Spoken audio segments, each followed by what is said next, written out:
Good afternoon and Shabbat Shalom. Would you believe me if there's one story in the Torah that included just about every issue that we're navigating in our world today? In this week's Torah portion of Bahalotcha, there is in fact one story, one account that seems to touch on issues related to race, or issues related to privilege, and issues related to public health, all in one Torah portion. Not even just all in one Torah portion, but in fact in only one story from within the Torah portion. What story is that? It's the story of Moses and Aaron speaking behind Moses' back about the fact that he married a Cushite woman, potentially a second wife from Cush, which is usually thought of as Ethiopia. And they say, how come Moses has a special relationship with God? How come Moses only gets to be the one that speaks to God directly? Aren't we prophets as well?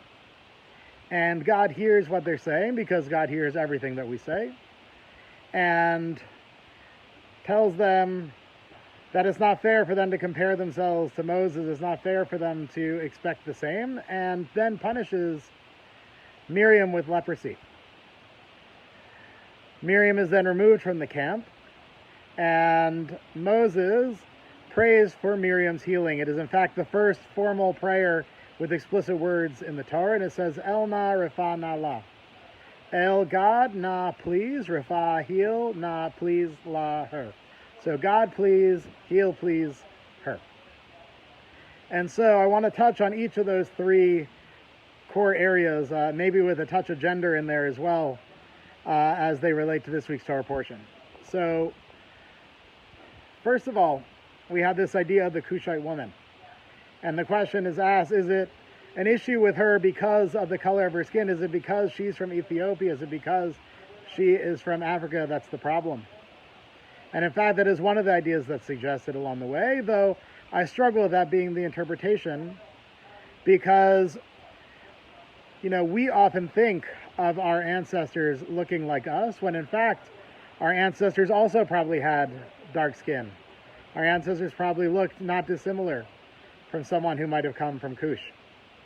And so while we read the text thinking of our ancestors looking like us, the idea that they would be opposed to how that person looks because they look different wouldn't have in fact been the case, because our ancestors looked largely the same.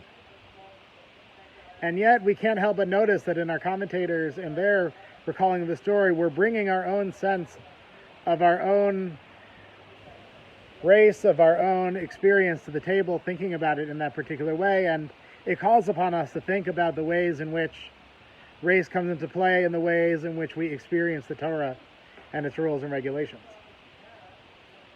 And then we get into matters of privilege, where Aaron and Miriam are saying, how come Moses has things that we don't? Aren't we entitled to those same things? And while in fact this may seem contrary to the ideas that we speak about today, about the desires of what should take place, we have to note that this takes place in relation to another story, which is about Moses saying, I wish that everyone could prophesy. I wish that everyone had a relationship with God. That as far as Moses was concerned, prophecy was for everybody.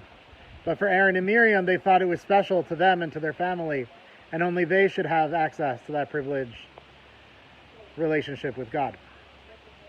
And so we see the ways in which we internalize, based upon our own experience, based upon our own families, based upon our own expectations, the ideas of what we feel like we're entitled to and what other people may not. And it calls upon us to reflect on the ways in which we can share, the ways in which can be distributed, the ways in which privilege should be something that we aspire to include all people within. Then there's the touch of gender, in that Miriam gets penalized with leprosy while Aaron does not. That Miriam has to pay the price for something, while Aaron, due to his own privilege being the high priest, isn't penalized with leprosy because of the inability to effectively lead the ritual lives of the community were that to take place. And then finally we get to public health. The idea that Miriam is called upon to leave the camp because of her disease.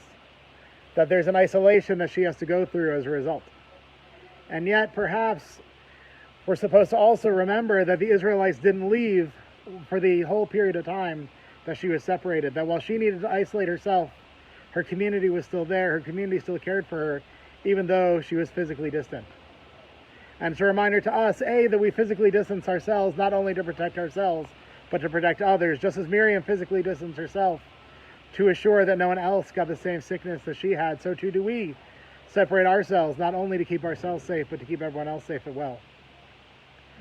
And then finally, there's also the idea that just because we're physically distant as a result of a public health emergency doesn't mean that we aren't able to show our care and consideration for one another.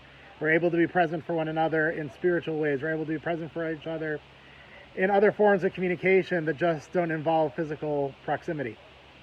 And so just as the community said, we're there for you even in this time of physical distance, so too are we called upon as a community to also reflect on the ways in which we can be there for those who are struggling, to be there for those people who are navigating illness or just struggling in being alone, struggling because of a lack of employment, struggling because of an inability to be together with the loved ones they care about the most in the world. And if we're able to reflect on all these themes, reflect on all these ideas from just this one story, we'll be able to continue to learn the lessons of our more than 2,500-year-old tradition.